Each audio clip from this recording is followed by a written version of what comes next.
let's play a game. You guess who used to work at the Gap? Kanye West. Guess who used to sell hot dogs at the mall? Eva Mendes. I heard President Andrew Johnson was a tailor, George Washington was a surveyor, Herbert Hoover was an engineer, Theodore Roosevelt was a rancher, and President Jimmy Carter was a peanut farmer. Hugh Jackman, who plays Wolverine, was a clown. But look who's laughing now. You know what I noticed about successful people? Successful people take a course of action which coincides with their belief or passion. Put your hand up if you work a 9 to 5, or 5 to 9, or just any job which you don't enjoy but takes up half your time. Well, hopefully in a couple weeks, months, days, years time, you'll be able to come back to this video, hear that first line, and keep your hand down. Because how many times have you visualized taking a pen from the manager's desk, or the one the cashier keeps behind the till, the one your supervisor places it strategically in their hair, or the one the security guard keeps behind his ear for extra intimidation, and writing your resignation? Because there's nothing wrong with making an honest living, but be honest, are you honestly living? With this menial job which allows you just to stay afloat, yes, a job, a job, which leaves you just over broke every single month, living your life just for the weekend, living life just on the weekend, because the other 5 days belong to your manager. You see, there's a big difference between a job and a career. Because in a career, no matter how many hours you work, you do it because it's satisfactory. But in a job, you do it for a salary. Because you're stuck in the rat race. And you know, being stuck in the rat race is one of the biggest of traps, because as a matter of fact, even if you win the rat race, you're still just a rat. See, I understand the need to have a job temporarily, but pursue a career eventually.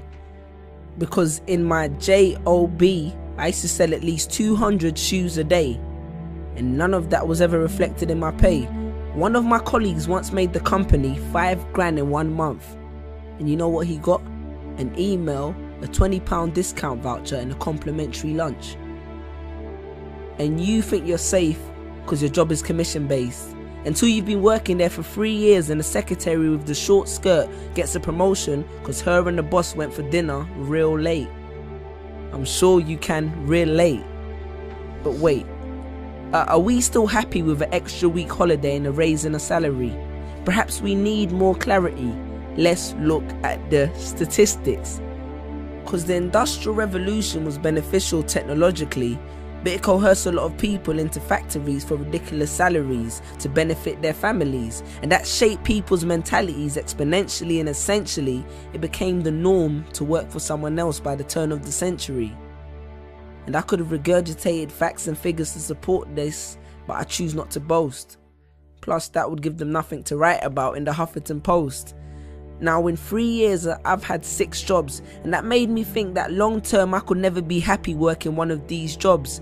And I used to have a rich uncle called Steve, and they say that apple don't fall far from the tree, so maybe subconsciously I was trying to get one of Steve's jobs. I understand more than anyone that a job allows you to pay the bills, make ends meet and survive. But that's exactly what it is, surviving, not living. I hope you're aware of the difference. It's like when you hear but don't listen. Because you can hear good advice, but if you don't heed it, it does no benefit to your system. The same way only knowledge with application is wisdom. I hope you're creating the distinction. Sean Corey Carter said it best. 9 to 5 is how you survive, and I'm not trying to survive. So he strived hard for his dream, and look where it took him. So bear that in mind next time you drive past that arena in Brooklyn. But then again, survival is the only trait that every human being has in common. And do not take this as a reason to quit your job, go back home and stare at a computer screen, because a government check plus idleness does not equal success. Success will not fall in your lap. In my family we have a saying. It says, if you really want to grow trees, pray for rain, but don't neglect to water your seeds. Chase your dreams. Because I wrote this on the back of a pay slip, on a late shift, a grave shift, of slave ship for makeshift wages. Google the term corporate sharecropping and you understand what I'm talking about. If somebody wants to do these jobs, then let them. And from the bottom of my heart, I respect them. Because I once met a garbage man who was the happiest man that I've ever met. But don't become a slave to a paycheck. Because a job is a safe net. The condom which the system uses to screw you, and none of us would be here if everyone practiced safe sex.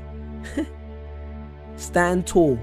And if you're not sure if you're building someone else's dream, maybe this will help.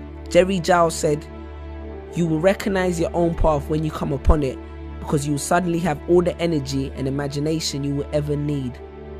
And don't be afraid to innovate, because it's not about how much change you make, but rather about how much change you make. Because a business that makes nothing but money is a poor business. So you decide what your life is worth, your passion or your paycheck. Because your playing small does not serve the world. Because what is our deepest fear? It's not that we're inadequate. Our deepest fear is that we are powerful beyond measure. Confucius. Choose a job you love and you will never have to work a day in your life. Peace.